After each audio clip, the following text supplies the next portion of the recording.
Everybody gets a microphone.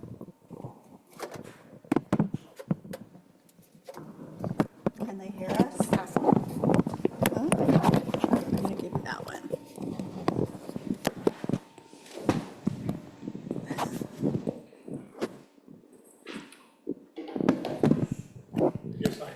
Yeah, you need one.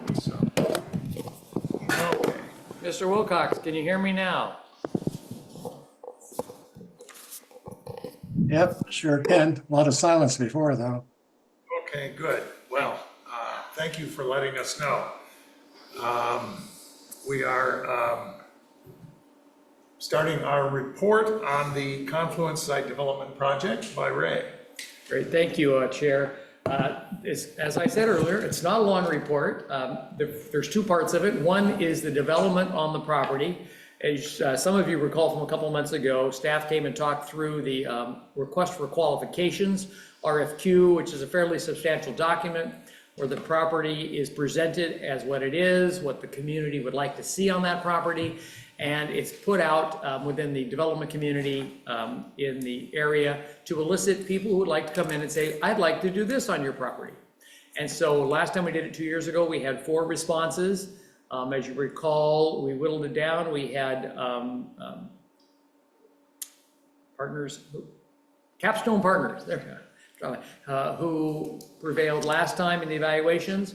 And as you recall, they, as we have in the past, also ran into roadblocks from Time Equities, the owner of the mall, and their proposal was based upon getting cooperation from the owners of the mall. And so reluctantly, on their part and our part, they stepped away.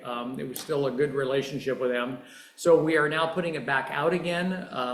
It has been tweaked to comply with what the Town Center Committee and the council suggested.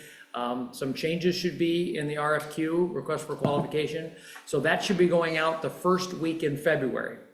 It'll go out the first week in February, and it's usually about a month that we give as a deadline. So it'll be middle of March that we should expect back the proposals. Then the Town Center Committee usually goes through and vets them as they did before, and then makes a recommendation to council as to who we should go with to proceed with exploring development of the property. What we did before was, once we went through the process of receiving the RFQs, having the Town Center Committee make a recommendation, and the city approved it, then we entered into an exclusive negotiating agreement, which basically says, great, this is one we want to work with. We want to be engaged to this person. We're not going to marry him yet, because after you select it, then you start talking to them about the details, and they can do their due diligence, and they can look and see, can they really do what they need to do? So that process is something that will probably take into early summer in terms of being able to find out if their RFQ is something that can actually work, and they're willing to do it, and we're willing to do it with them. As you all recall, we're not required. It's not like a bid where somebody makes a bid and we accept the bid, we're required to go through with it. We have the authority all the way through that if it's not working out with the new developer that we've selected, or vice versa, we don't have to go through with it. So we're not committed to that point until we've reached the end of that exclusive negotiating agreement period of time, and we actually enter into a development agreement. Did I miss anything, Mr. Trumke? No, I think you've hit all of the points. The exclusive negotiating agreement always has issues that people on the other side will want that the city may not want, and the city may want things that the developer may not want. So that can be a little bit of time to get it negotiated. It has taken, with one developer, it took a year. Early on, this was not specifically on the URA development, but on the other piece of property that was down there that the city eventually acquired. So it's not unusual to have some drawn out discussions in that. And it's also not unusual for the council, or excuse me, the board to want to ask questions of any of the developers when they do present the request for qualifications. And we'll just have to see what we get. And I will say, if any of the new board members would like to look at Capstone Partners' proposal last time to get a feel for what it looked like when you get it. I'd be more than happy, just let me know if you want me to send you a copy of what Capstone presented last time, to know what we're looking for in terms of responses from people. So that's the update in terms of the RFQ. First part of February should be out, and I'll make sure that the board gets an email to the link so you can look at it yourself if you're interested. So as soon as that goes out, we'll let you know. The second factor out there, of course, is the waterfront trail. Cough Construction was the bid winner. Cough Construction, if you've noticed, has gone out there. They've done all their staging. They have rough graded and grubbed most of the pathway from behind Depot all the way up to the freeway. So they're actually working, getting things done. You'll see equipment out there.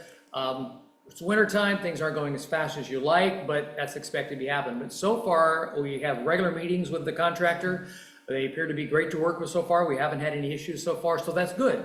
So we're working toward, as things go on, late summer, fall completion date, probably no sooner than that. Metro has given us to the end of the year to complete the project as part of their $1.9 million grant that we received for the project. And so, but it's going fine. If you're interested, and head on out there and check it out if you want, or pretend that you're doing disc golf and check it out, because they're still using it for disc golf out there. So, Mr. Chairman, that's the report I have for what's going on in the URA. All right, thanks. Questions from any of the directors? Or comments? I mean, it's before us as a report, so it's nothing we're going to vote on, but I will invite questions or comments from the public. Let's start with the Zoom public. Anybody have questions or comments on the progress report? Otherwise, hearing none, I'll move on to questions or comments from the room. I see none. So thank you, Ray. We're done. Let's move on to agenda item number 6, resolution approving the financial statement. Oops.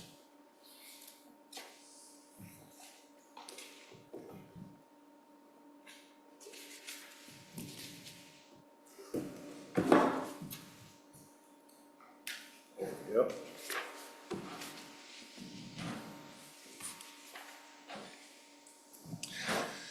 Good evening, Chair Ripma and directors, Eric Mueller, Finance Director, also for the Urban Renewal Agency. I'm the one to blame for you having to have a January meeting.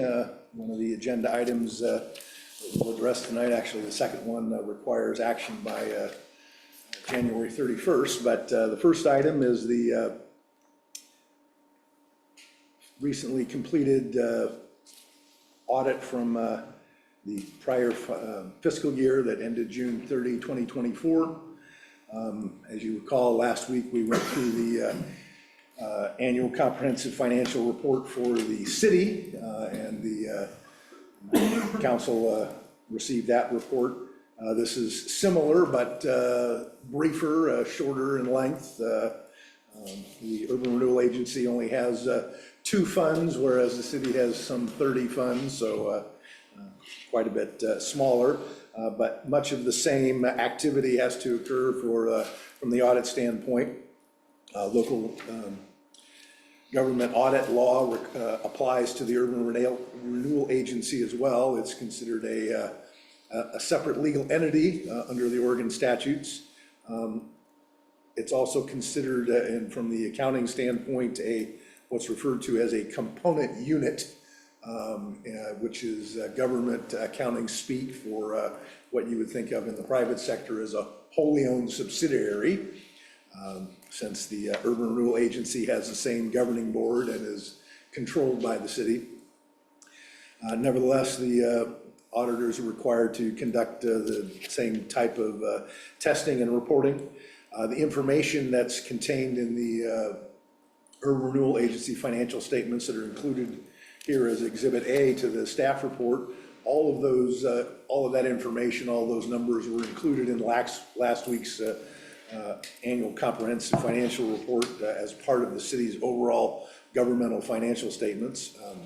Those numbers are unchanged from last week's presentation. Nevertheless, the audit role, the agency management is responsible for the preparation and presentation of the basic financial statements. The auditors are responsible for testing and providing their independent auditor opinion of the financial statements. The agency board of directors has the responsibility for the oversight of the fiscal affairs and monitoring of the agency's fiscal activities. As was mentioned last week, there's multiple components. There's the audit report itself, the audit opinion, the statement of auditing standards 114 and the Oregon minimum standards for audits of municipal corporations. As I mentioned, this information, the financial information, was included in last week's annual comprehensive report. The audit opinion letter is similar to what was in last week's opinion letter, which is that in our opinion, the financial statements referred to above present fairly in all material respects the respective financial position and governmental activities of each major fund of the Urban Renewal Agency of the City of Troutdale, a component unit of the City of Troutdale as of June 30, 2024, and the respective changes in financial position for the year then ended in accordance with accounting principles generally accepted in the United States of America. All of that is a long-winded accounting speak terminology to say that it is a clean opinion or unmodified opinion from the auditors. As I mentioned last week, typically there is a auditing standards statement 115, communicating, internal control related matters. It's generally referred to or informally referred to as the management letter. Again, the auditors did not find a basis, any need to issue a management letter as related to the agency. The not significant deficiencies, and material weaknesses are the categories. They did not find any deficiencies in any of these three categories and related to internal control exceptions. So there was no management letter issued, and so it's not in your packet because it doesn't exist. The Oregon minimum audit standards are required by, required by the state, prescribe a number of steps that the auditors are required to conduct and verify. The auditors went through that process, and their report is included at the end of that first Exhibit A, which is their report, and they found no exceptions to note or report as it relates to the Oregon minimum standards for municipal corporations. And then finally, the auditor statement of auditing standards 114, the auditor's communication to the governing body, that's attached as Exhibit B in the staff report. It requires the auditors communicate openly, candidly, specifically with those charged with governance, which is the board. Again, they noted in that SAS 114 letter that they reported a clean or unmodified audit opinion was issued, that the state standards, there was no deficiencies noted, and that there was no management letter issued. And they go through a number of other qualitative items from which they indicate that there were no issues and ultimately no deficiencies observed. The rest of their audit letter simply makes note of some of the upcoming GASB standards that will apply, which I covered a little bit last week as it relates to the city. These particular standards won't have as much impact on the Urban Renewal Agency given its limited focus. So in summary, the financial statements are for the fiscal year ended June 2024. They've been filed with the Secretary of State's office by the deadline, along with the auditor's report. The proposed resolution that I have for you to adopt this evening approves the financial statements as the official financial statements, but then accepts the reports of the auditors versus approving them, since it's their professional opinion, which stands regardless of client approval or disapproval. And so with that, Mr. Chair, I'm happy to address any questions that the board may have. Questions from any of the directors? All right. Well, we're going to be voting on a resolution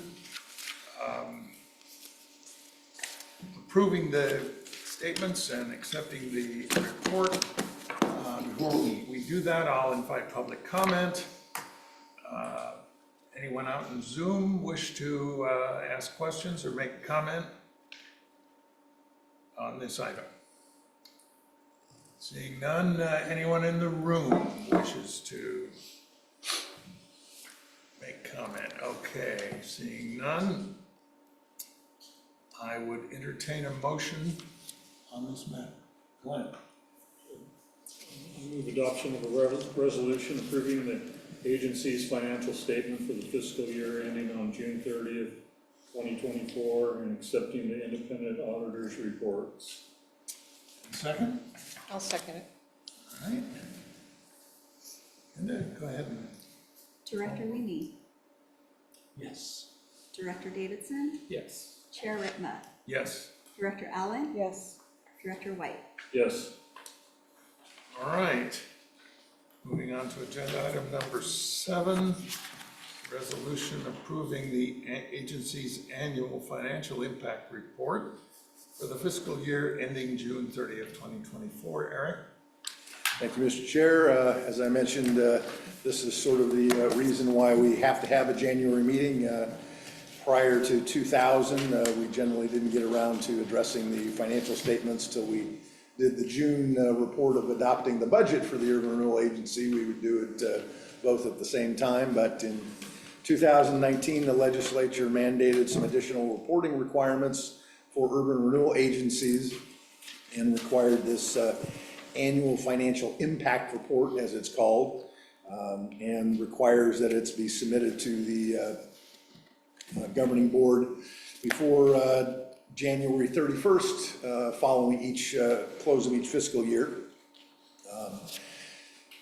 The financial impact report is intended to try and do, from a summarized basis, what the financial activity of the agency has been in terms of activity in the prior year, what's anticipated, again, at a high level for the current year that we're, of course, now halfway through, as well as a recap of the outstanding debt and the impact of the Urban Renewal Agency on the overlapping taxing districts.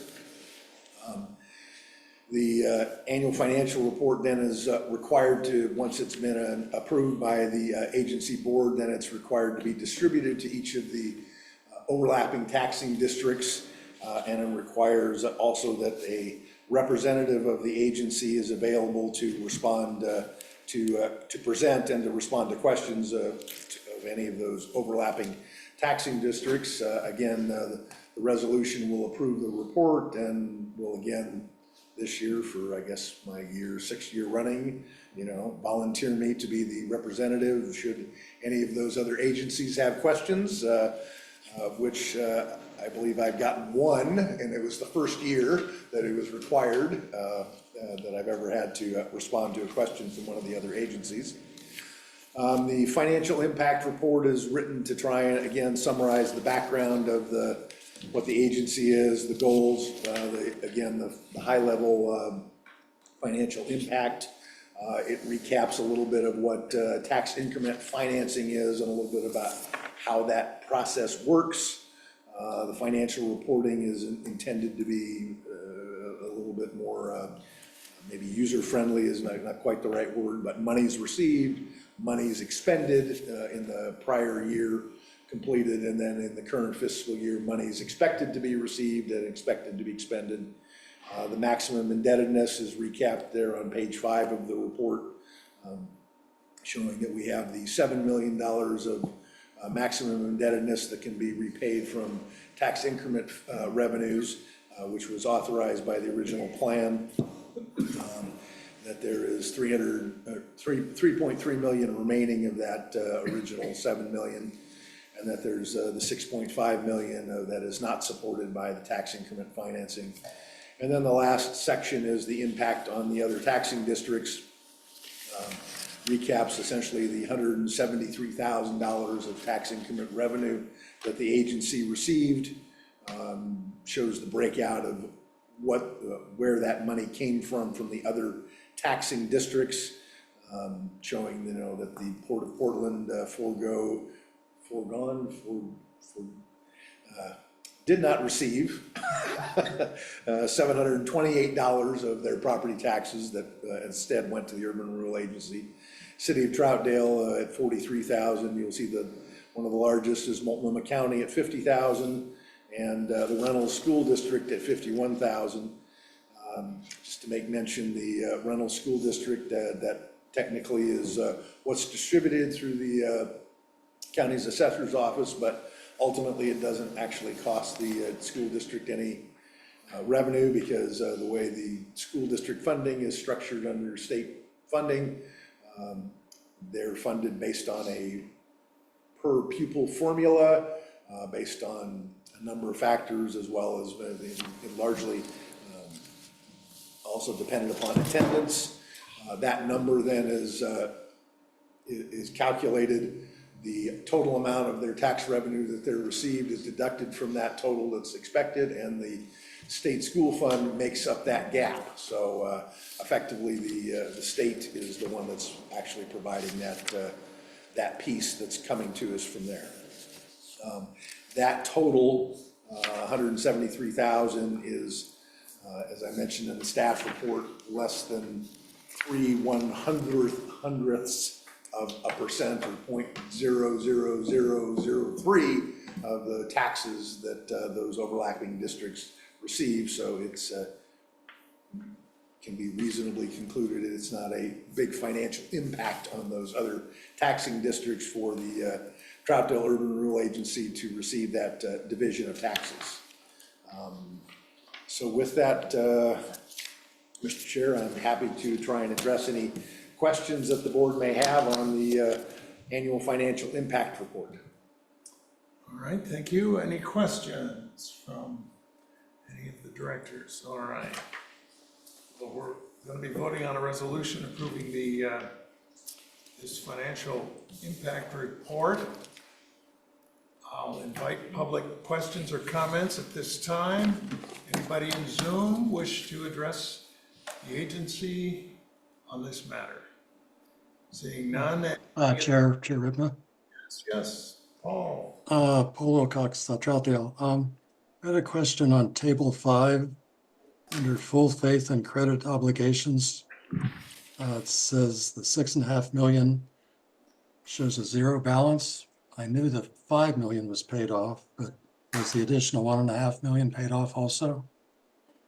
What that column is intended to convey is what remaining debt would be available to be incurred or drawn upon that was authorized. It's not representing what's been paid off, but as it relates to like the line above, that 3.3 million is still debt that's is able to be incurred, whereas there's no full faith and credit debt at this point that's been authorized that hasn't been incurred. So sorry if that was confusing. Oh, and that does remind me, since we're looking at that table, there's one typo on the dates that I'm correcting in the final report that I get distributed. The label should say 23-24 rather than 21-22. So other than that. That answer your question, Paul? No, but that's okay. As Eric said, it's confusing. The 6.5 million of full faith and credit obligation debt that the agency has taken on, 100% of it is still outstanding. None of it has been repaid. Because it owes that $6.5 million to the city's general fund. that 5 million that Paul had referred to in the earlier part of the comment, that was the external debt that the city borrowed. And the city's general fund has repaid those external borrowers that $5 million. But the agency still owes the city $6.5 million. Okay, now I follow. Thanks, Eric. All right, very good. Anyone else in Zoom? Not seeing anyone in the room. Any questions, comments? All right. Mr. Chair? Yes, right. Just want to add what I probably said many times before. What Eric just said is one of the reasons why it's really important for us to be able to find a developer who can buy the property from us. Because the general fund, which pays for fire and police every year, is owed a lot of money. And it would be nice to have that money back to be able to afford those services for the citizens. So is that from staff point of view, just to note that most of that, or all of it, is general fund monies. Yeah, so all of it plus the outstanding money from the, on the TIF side, the agency in the financial statements that you approved in the prior agenda item, there's at the moment $8.1 million that the agency owes the general fund of the Right. city. And currently, the tax incremental financing, which, as a short explanation, is the taxes that are received in addition to the baseline set in 2006, wasn't it, Eric? For taxes, that we were able to get all the increases in taxes to pay back that debt, but at the 73,000. 173,000, if we don't sell the property, we'll all be long dead before we get paid back. That's why the staff is trying so hard to give you options to develop the property. The general fund could definitely use that infusion of cash back into it. So anyway, that's my only comment, Mr. Chair. And we're rooting for that outcome. All right, thank you. Anyone else with comments, questions? Before we vote, yes, I have Carol? a question. I'm a little confused. So you said the agency owes 6.5 and then you said 8.1. What's the difference? What's all that? The differential, the 6.5 is the full faith and credit. Oh, that's okay. The differential is the money that is TIF backed, whereas the 6.5 million essentially cannot be repaid from tax increment financing because we have the $7 million limitation. And so it has to be paid back in what is referred to in the urban renewal statute as program revenue, which is essentially revenue from any other source other than tax increment financing. So whether it be interest earnings, whether it be the sale of real estate, whether, you know, like in Portland, Prosper Portland, where they've redone, you know, different blocks of streets, they may buy a building and may have lease revenue from it for a period of time before they sell it. Those are all types of program revenue. For us, really, the only likely source of meaningful program revenue is going to be the sale of the real estate. Thank you. Anyone else? All right, well, I would entertain a motion approving this resolution. Wunn? I move adoption of a resolution approving the agency's annual financial impact report for the fiscal year ending June 30th, 2024. Okay, thank you. Kenda, please call over the roll. Director Leamy, Yes. Director Davidson, Yes. Chair Ripma, Yes. Director Allen, Yes. Director White. Yes. Thank you, Mr. Chair. Thank you, Eric, and I would entertain a motion to adjourn. This So is, moved. Is there a second? I'll second. All in favor, say aye. Aye. Any opposed? We are adjourned.